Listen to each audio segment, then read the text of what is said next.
कैसा हो जब मार्शल आर्ट वर्ल्ड में आप गॉड लेवल पावर्स रखते हैं और थोड़ी ही देर में आप एक भगवान बनने वाले हैं।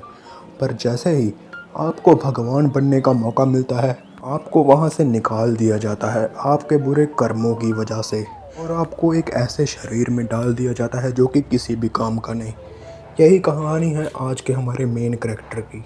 तो चलिए शुरू करते हैं। चारों ओर लाशों के ढेर लगे होते हैं। हमारा मेन कैरेक्टर एक लड़के से लड़ रहा था और उसे मार देता है। इसके बाद वो अपने पीछे खड़े दो लोगों से कहता है कि ये अजीब नहीं कि मैंने कुछ किया भी नहीं, पर ये मेरे खिलाफ इतना खतरनाक किलिंग इंटेंट दिखा रहे हैं।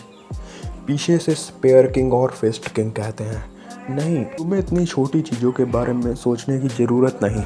तुमने जो भी किया है अब तक हमारे लिए इन डिमोनिक सेक्ट्स के खिलाफ, वो हमारे लिए बहुत ज़्यादा है। अपनी बकवास बंद करो। ये सुनकर फिस्ट किंग और स्पेयर किंग को गुस्सा आता है और कहते हैं, तुम हमसे ऐसे बात कैसे कर रहे हो। हमारा मेन कैरेक्टर कहता है, तुम दोनों मेरे पीठ पीछे मुझ में शुरा घोंपना चाहते हो, है ना। मुझे पहले से पता है, तो चलो लड़ने के लिए तैयार हो जाओ। स्पेयर किंग और फिस्ट किंग कहते हैं, हमारी तुम्हारे खिलाफ कोई पर्सनल दुश्मनी नहीं, पर तुम्हें पता है मुरीम कैसे काम करता है। आज तुम्हें यहीं मरना होगा। स्पेयर किंग आसमान में जाता है और हेवनली थंडर स्पेयर टेक्निक का इजाद करता है।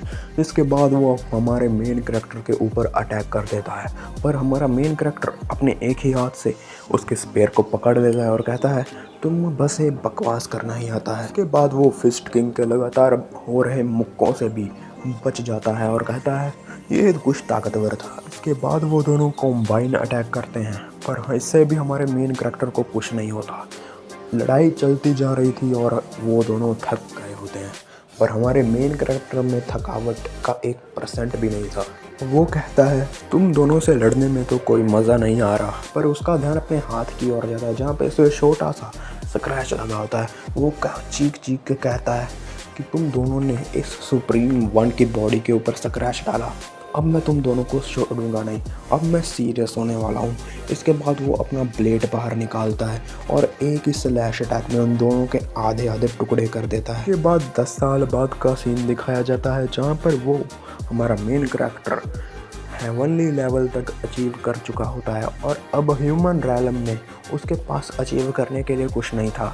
अब उसे एक सेंट बनना था। इसके बाद वो अपनी बॉडी को छोड़ता है और उसकी सोल जो है उसकी बॉडी से निकल जाती है। वो खुश होता है कि फाइनली वो अब एक सेंट बनने वाला है। वो आसमान में बहुत ऊंचा जाता है, पर वहाँ पर कुछ चेहरे उसे वहीं पर रोक लेते हैं। वो चेहरे बहुत ज़्यादा बड़े थे और वो बाकी सभी सेंट्स होते हैं, सेंट बनने के उससे भी बड़े लेवल पर। मेन कैरेक्टर बहुत खुश होता है कि कहता है कि मैं भी अभी नया सेंट बनने वाला हूँ। आप सबसे मिलकर मुझे काफ़ी खुशी हुई। वो सब कहते हैं, तुम्हारा किलिंग इंटेंट बहुत ज़्यादा शार्प है, तुमने बहुत ज़्यादा बुरे काम किए हैं, तुम्हें यहाँ पर कोई सज़ा नहीं मिलेगी, वहाँ पर वापस जाओ जहाँ से तुम आए हो। हमारा मेन कैरेक्टर कहता है, तुम लोग कोई नहीं होते मुझे डिस्क्वालीफाई करने वाले, तुम लोग कोई गॉड नहीं हो। इसके बाद वो वहाँ पर आने की कोशिश कर, पर उन सेंट्स के प्रेशर की वजह से वो आगे नहीं बढ़ पा रहा होता। सेंट उसको अपनी स्मोक में कैद कर लेता है और वापस धरती की ओर भेजने लगता है, पर वो स्मोक बॉल को तोड़ते हुए वापस आने लगता है। उन सेंट्स में से एक बच्चा कहता है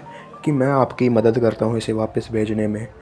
हमारा मेन कैरेक्टर सोचता है, एक बच्चा मेरा क्या बिगाड़ लेगा, पर वो बच्चा हमारे मेन कैरेक्टर के ऊपर थूकता है और उसकी थूक से हमारा मेन कैरेक्टर ज़मीन पर वापस जाने लगता है। वो उस थूक को तोड़ नहीं पा रहा होता और सांस भी नहीं ले पा रहा होता। उसके सपनों में एक लड़की उसे उठा रही होती है, पर वो लड़की एक्चुअल में उसे उठा रही होती है बेड से कि जंग मास्टर उठ जाइए। हमारा मेन कैरेक्टर देखता है कि उसके हाथ बहुत ज़्यादा सॉफ्ट हैं और वो उसे पकड़कर साइड करता है और कहता है, मेरे हाथ बहुत ज़्यादा सॉफ्ट हैं। इसके बाद वो आईने में खुद को देखता है और अपने चेहरे को पिच करके देखता है। उसे दर्द होता है और कहता है, ये मेरा चेहरा एक मेल प्रोस्टिट्यूट जैसा क्यों दिख रहा है, मैं ऐसा कैसे बन गया।